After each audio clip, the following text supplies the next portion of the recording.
Friends, welcome back to my channel. ఈరోజు మీకు ఈ సీరియల్లో ఏం జరిగిందో తెలుసుకోవాలి అనుకుంటున్నారా? అయితే వెంటనే మనం సీరియల్లోకి వెళ్ళిపోదాం. ఇక రామలక్ష్మి అయితే సీతాకాంత్ని బయటికి ఎక్కడికి వెళ్లకుండా కంటికి రెప్పలా చూసుకోవాలని ఇక సీతని అడుగడుగున కనిపెడుతూ ఉంటుంది.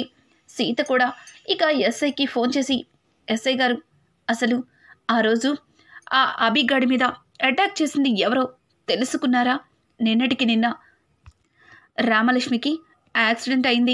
పైగా తను అనుక్షణం నన్నెవరన్నా ఏమైనా చేస్తారేమో అని భయపడుతుంది అని చెప్పి ఇక సీత అయితే ఎస్ఐని అడుగుతుంటాడు. ఎస్ఐ అయితే, చూడండి సార్, ఆ అభిగాడిని చంపినోడు ఎవరో దొరికితే ఈజీగా మీ మీద అటాక్ చేసిన వాళ్ళు ఎవరో తెలిసిపోతుంది. కొద్ది రోజులు మేడం గారిని ఎక్కడికైనా దూరంగా తీసుకెళ్ళండి, అప్పుడు ఇవన్నీ మర్చిపోయి ఆవిడ నార్మల్ అవుతారు అని చెప్పి ఇక ఎస్ఐ అయితే సీతకి చెప్పి కాల్ కట్ చేస్తాడు. సీత కూడా ఈ విషయాన్ని వాళ్ళ తాతయ్యకి అయితే చెప్తాడు.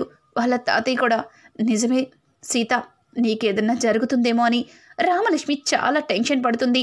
కొద్ది రోజులు నువ్వు రామలక్ష్మి ఎక్కడికైనా బయటికి వెళ్ళండి అని చెప్పడంతో ఇక సీత కూడా, సరే తాతయ్య, రామలక్ష్మిని ఆఫీస్ పని మీద బయటికి వెళ్ళాలని చెప్పి ఇక్కడి నుంచి దూరంగా తీసుకెళ్తారని సీత తన మనసులో అనుకుంటాడు. ఇక ఇంతలో హాల్లోకి వచ్చిన రామలక్ష్మి దగ్గరికి వల్లి అలాగే శ్రీలత ఇద్దరు వచ్చి, ఏంటి సీతని కాపాడుకుంటున్నానని తెగ సంబరపడిపోతున్నట్టున్నావు? నువ్వు ఎన్ని ప్రయత్నాలు చేసినా నా నుంచి సీతని నువ్వు కాపాడలేవు. ఎట్టి పరిస్థితుల్లో సీతని చంపే తీరుతాను అని చెప్పి శ్రీలత అయితే రామలక్ష్మితో ఛాలెంజ్ చేస్తూ ఉంటుంది. రామలక్ష్మి, నేను బ్రతికుండగా నా కంఠంలో ఊపిరున్నంత వరకు సీతా సార్ని కంటికి రెప్పలా కాపాడుకుంటానని రామలక్ష్మి అంటూ ఉంటుంది. సరే అయితే కాసుకో అని చెప్పి ఇక శ్రీలత రామలక్ష్మితో ఛాలెంజ్ చేస్తుంది. ఇంతలో తాతయ్య గారైతే, అమ్మా రామలక్ష్మి, ఇదిగో ఫ్లైట్ టికెట్స్ అని చెప్పి రామలక్ష్మి చేతిలో ఫ్లైట్ టికెట్స్ని పెడతారు.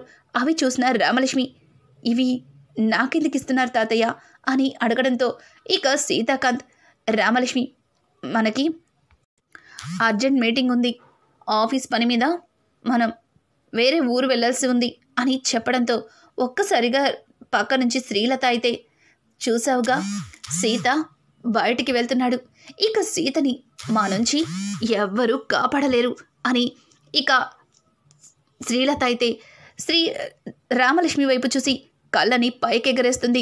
రామలక్ష్మి, వద్దు, మీరెక్కడికి వెళ్ళొద్దు, మీరు ఈ ఇంట్లోనే ఉండాలి, ఈ గడప దాటి మీరు బయటికి వెళ్తే మీకు ప్రమాదం పొంచి ఉంది అని చెప్పి రామలక్ష్మి అయితే సీతని అంటుంది. సీత, ఏం మాట్లాడిందో రామలక్ష్మి, నాకు ప్రమాదం ఏంటి? అనుకోకుండా యాక్సిడెంట్ అయింది, అంత మాత్రాన ప్రమాదం జరుగుతుందా? వద్దని చెప్పాను కదా, ముందు పద, బ్యాగ్ సర్దు, నాతో పాటు నువ్వు కూడా వస్తున్నావు అని చెప్పడంతో ఒక్కసారిగా శ్రీవల్లి అయితే శ్రీలత వైపు చూస్తుంది. శ్రీలత, నాన్న సీత రామలక్ష్మిని నీతో తీసుకెళ్తానంటున్నావు, మంచిది, సంతోషంగా ఇద్దరు కలిసి వెళ్ళండి, గాలి మారితే రామలక్ష్మి కూడా మామూలు మనిషి అవుతుందేమో అని చెప్పి ఇక శ్రీలత అయితే, ఇంకా రామలక్ష్మి అయితే, వద్దు, వీల్లేదు, మీరెక్కడికి వెళ్ళడానికి వీల్లేదు, నేను కూడా మీతో పాటు ఎక్కడికి రాను, మనం ఇంట్లోనే ఉండాలి, ఈ గడప దాటి బయటికి వెళ్తే మీకు ప్రమాదం ఉంది అని చెప్పి రామలక్ష్మి అయితే భయపడుతూ చెప్తుంది. ఒక్కసారిగా సీత, అసలు రామలక్ష్మికి ఏమైంది? నిన్న కూడా నేను ఆఫీస్కి వెళ్తాను అంటే వద్దని అడ్డం పడింది, అలాగే తనే వచ్చి డ్రైవ్ చేసింది, పైగా ఇప్పుడు కూడా వద్దంటుంది, అంటే నన్ను నిజంగానే ఎవరైనా చంపడానికి ప్రయత్నిస్తున్నారా? వాళ్ళెవరో రామలక్ష్మికి ముందుగానే తెలుసా? అందుకే తను ఇలా మాట్లాడుతుందా అని చెప్పి సీత అయితే రామలక్ష్మి మాటలకి అలాగే ఆశ్చర్యంగా చూస్తాడు. ఇక రామలక్ష్మి అయితే, సీత సార్, ప్లీజ్ నా మాట వినండి, ఈ ఒక్కసారికి మీరు ఎక్కడికి వెళ్ళొద్దు, ఇక్కడే ఉండండి, మీరు బయటికి వెళితే మిమ్మల్ని చంపేస్తారు, మీ ప్రాణాలకి ప్రమాదం ఉంది అని చెప్పి రామలక్ష్మి భయపడుతూ ఉంటే, సీత, చెప్పు రామలక్ష్మి, అసలు నన్నెవరు చంపుతారు? ఎందుకు చంపుతారు? అసలు అంత అవసరం ఎవరికి ఉంది? ఎందుకు నువ్వు ఇంతలాగా భయపడుతున్నావు? అంటే నన్ను చంపుతారన్న విషయం నీకు ముందే తెలుసా? వాళ్ళెవరు అని చెప్పి సీతాకాంత్ అయితే రామలక్ష్మిని నిలదీస్తుంటాడు. అలాగే సిరి, తాతయ్య గారు అందరూ కూడా రామలక్ష్మిని అడుగుతూ, అమ్మ రామలక్ష్మి, మేమందరం ఉన్నాం, సీతకి ఏమీ కాదు అని. సిరి అయితే, ఎందుకన్నయ్యా, ఎందుకు వదినా అంతలా భయపడుతున్నావు? అన్నయ్యకి ఏ ప్రమాదం ఉండదు, నువ్వు అన్నయ్య సంతోషంగా ఊరు వెళ్ళిరండి అని చెప్పి సిరి చెబుతుంటే పక్క నుంచి శ్రీలత అయితే, అయ్యో దేవుడా, ఈ రామలక్ష్మికి ఏం జరిగింది? ఎందుకు దేవుడా నా పెద్ద కోడల్ని ఇలా చేసేశావు? అమ్మ రామలక్ష్మి, నువ్వనుకున్నట్టు సీతని ఎవ్వరూ ఏమీ చెయ్యలేరు. అనవసరంగా నువ్వు భయపడుతున్నావు. సీత చూడు, నిన్ను చూసి ఎంతలాగా కుమిలిపోతున్నాడో చూడు. నేను చెప్తున్నాను కదా, సీతకి ఏ ప్రమాదం ఉండదు, మీ ఇద్దరు సంతోషంగా వెళ్ళిరండి అని అంటుంటే, వద్దు వద్దు, ఎక్కడికి వెళ్ళొద్దు అని చెప్పి రామలక్ష్మి భయపడుతూ సీతని పట్టేసుకుంటుంది. ఇక సీత అయితే పూర్తిగా రామలక్ష్మిని అర్థం చేసుకుని, రామలక్ష్మి, నిన్ను చూస్తుంటే నాకొకటి అర్థమైంది. నీకు నన్నెవరు చంపుతున్నారో ముందే తెలుసు. ఎవరు నన్ను చంపాలనుకుంటున్నారు చెప్పు, చెప్తావా లేదా అని చెప్పి ఇక రామలక్ష్మి చేతిని తన తల మీద పెట్టుకుని, నువ్వు కనుక ఇప్పుడు నిజం చెప్పకపోతే నేను చచ్చినంత ఒట్టే అని చెప్పి ఇక సీతాకాంత్ అయితే రామలక్ష్మిని నిలదీస్తాడు. ఒక్కసారిగా పక్కన ఉన్న వల్లి భయపడుతూ, అత్తయ్య గారు, ఇప్పుడది ఖచ్చితంగా మనమే చేస్తున్నామని బావగారికి నిజం చెప్పేస్తుంది. తరువాత బావగారు అని అంటుంటే, పిచ్చిదానా సీత ఇది చెప్పగానే గంగిరెద్దులాగా తల ఊపి నమ్మేస్తాడనుకుంటున్నావా? దీ దెబ్బతో రామలక్ష్మిని మెడ పట్టుకొని సీత ఎలా గెంటేస్తాడో కళ్ళారా చూడు అని చెప్పి ఇక శ్రీలత అయితే వాళ్ళకి చెప్తుంది. వాళ్ళి, ఏం మాట్లాడుతున్నారు అత్తయ్య? బావగారు ఇప్పుడు రామలక్ష్మి అక్కయ్యని బయటికి గెంటేస్తారా అని అంటుంటే, మరి ఇంత కష్టపడి ఇంతలాగా ప్లాన్ చేసింది ఎందుకే కదా.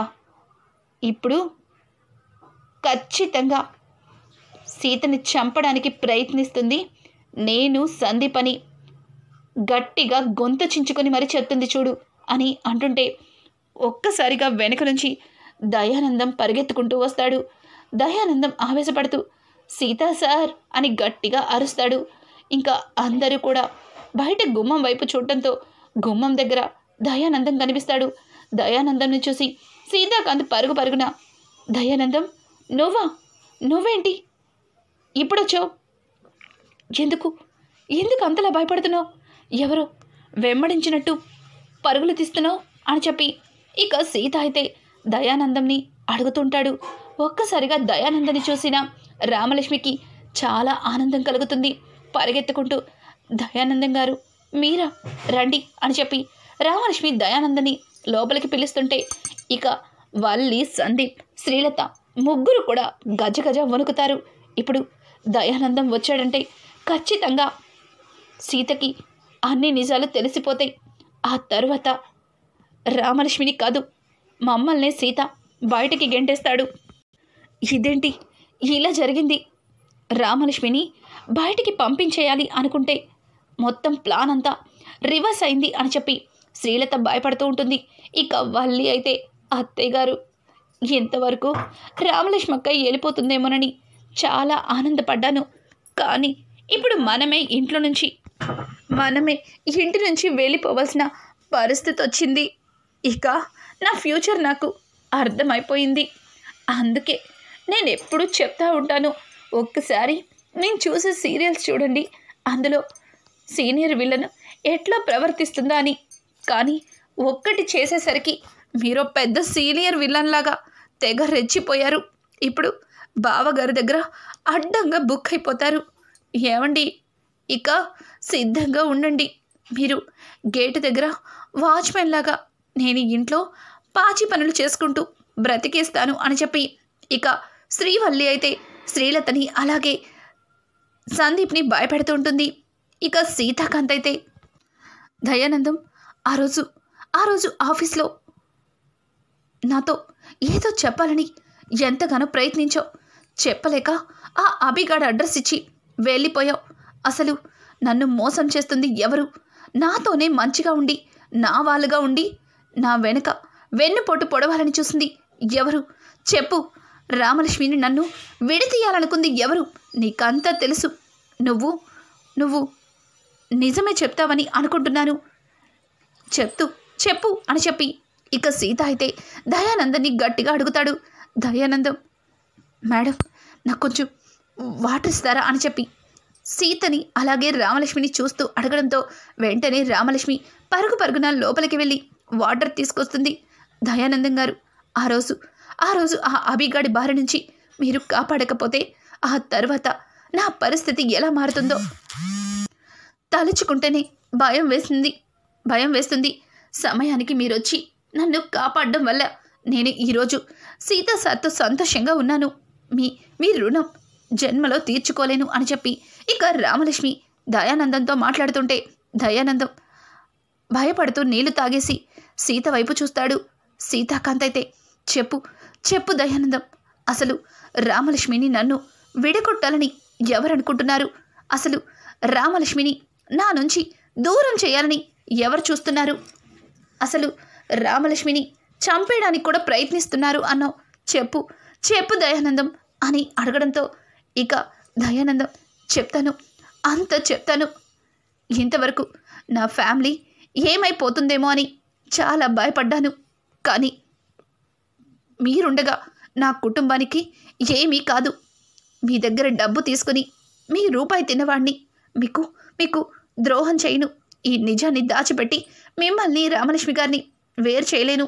అందుకే చెప్పాలని వచ్చాను.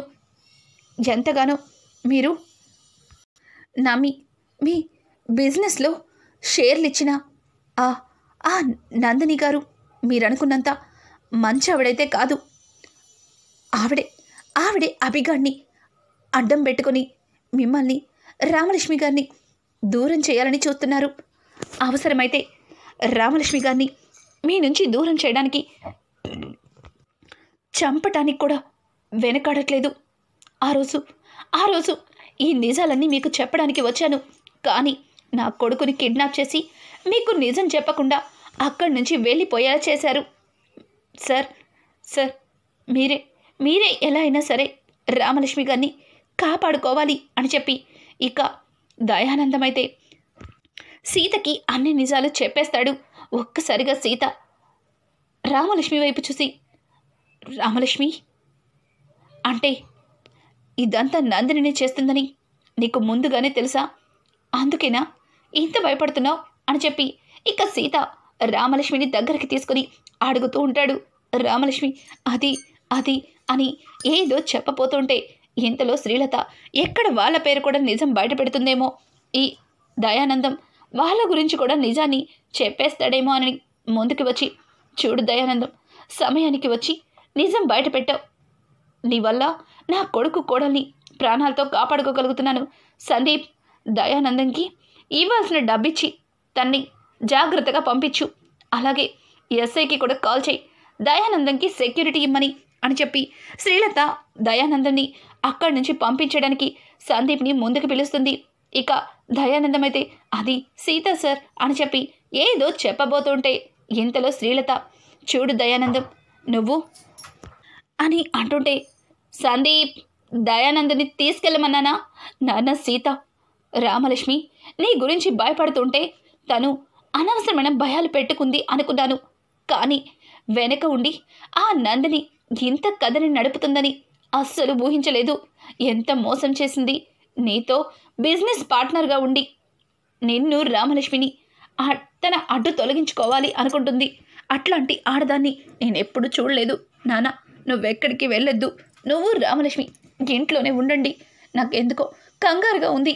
నాకు చాలా భయమేస్తుంది అని చెప్పి శ్రీలత అయితే ఇక తన అబద్ధపు ప్రేమతో సీతని తెగ నటించేస్తుంది.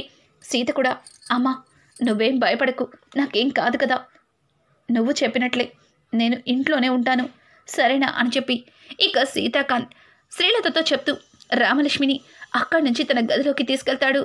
రామలక్ష్మిని నిదానంగా దగ్గరికి తీసుకుని, రామలక్ష్మి, నువ్వు అంతలాగా భయపడుతుంటే ఎందుకు భయపడుతున్నావో అర్థం చేసుకోలేకపోయాను. నీ గురించి తప్పుగా అనుకున్నాను. లేనిపోని భయాలు పెట్టుకొని నీలో నువ్వే సతమతమైపోతున్నావు అనుకున్నాను. కానీ నీ బాధని భయాన్ని అర్థం చేసుకున్నాను. నన్ను క్షమిస్తావా అని చెప్పి సీత రామలక్ష్మిని అడుగుతుంటే ఇక రామలక్ష్మి, లేదు సీత సార్, మీకు నిజం తెలీదు. ఆ నందిని అలాగే ఈ శ్రీలత ఇద్దరూ కలిసి మిమ్మల్ని నన్ను దూరం చేయాలని చూస్తున్నారు. ఈ ఆస్తి కోసం మిమ్మల్ని చంపేయాలి అనుకుంటున్నారు. అది మీకు ఎలా చెప్పాలో నాకు అర్థం కావట్లేదు. ఆవిడ చూపించే దొంగ ప్రేమతో మీరు పూర్తిగా ఆవిడ మాయలో పడిపోయారు. మిమ్మల్ని ఏం చెప్పి నమ్మించాలో తెలియటం లేదు. మీకు నిజం తెలిసి మీరు ఆ శ్రీలత గురించి నిజాన్ని తెలుసుకునేంత వరకు మిమ్మల్ని కంటికి రెప్పలాగా కాపాడుకుంటాను. నా ప్రాణం పోయినా పర్వాలేదు, మీకు మాత్రం ఏమీ కాకుండా చూసుకుంటాను అని చెప్పి ఇక రామలక్ష్మి తన మనసులో అనుకుంటూ సీత గుండెల మీద తలపెట్టుకుంటుంది. సీత కూడా ఒక్క క్షణం నందిని ఏం చేస్తుందో అన్నీ గుర్తు చేసుకుంటూ ఉంటాడు. నందిని చేసిన పనులన్నింటికీ కూడా సీతకి చాలా కోపం వస్తుంది. ఇక సీత పిడికిలి బిగించి నందిని దగ్గరికి వెళ్ళాలి అనుకుంటాడు. కానీ రామలక్ష్మి, వద్దు సీత సార్, తనని పోలీసులకి అప్పగించండి. తను ఒక్కతే ఇంత సాహసమైతే చేయదు, తన వెనక ఇంకా ఎవరో ఉన్నారు అని చెప్పి ఇక రామలక్ష్మి మాట్లాడుతుంటే, ఏం మాట్లాడుతున్నావు రామలక్ష్మి? ఆ నందిని గురించి నాకు బాగా తెలుసు. ఈ విషయం నీకు ముందే చెప్పుండాల్సింది. ఆ నందిని తను కావాలి అనుకుంటే ఎంత దూరమైనా వెళ్తుంది. అలాగే తను నన్ను దక్కించుకోవడం కోసం అడ్డంగా ఉన్న నిన్ను అడ్డు తప్పించాలని ఈ ప్రయత్నాలన్నీ చేసింది. తను నన్నేమీ చేయదు, నా కోసం నిన్ను చంపాలని చూస్తుంది. చూడు, నా ప్రాణాలు అడ్డేసైనా నిన్ను కాపాడుకుంటాను. నా నుంచి నిన్ను ఎవ్వరూ విడతీయలేరు. మనది జన్మల బంధం అని చెప్పి సీత అయితే రామలక్ష్మిని దగ్గరికి తీసుకుంటాడు. ఇక ఇక్కడ చూస్తే శ్రీలత గదిలో, అమ్మయ్యా కాస్తలో తప్పించుకున్నాం. ఆ దయానందం గాడు పొరపాటున ఆ నందినితో పాటు నా పేరు బయట పెడితే ఇక సీత జీవితంలో నన్ను క్షమించేవాడు కాదు అని అంటుంటే పక్క నుంచి సందీప్, అమ్మా నువ్వు అనవసరంగా భయపడుతున్నట్టున్నావు.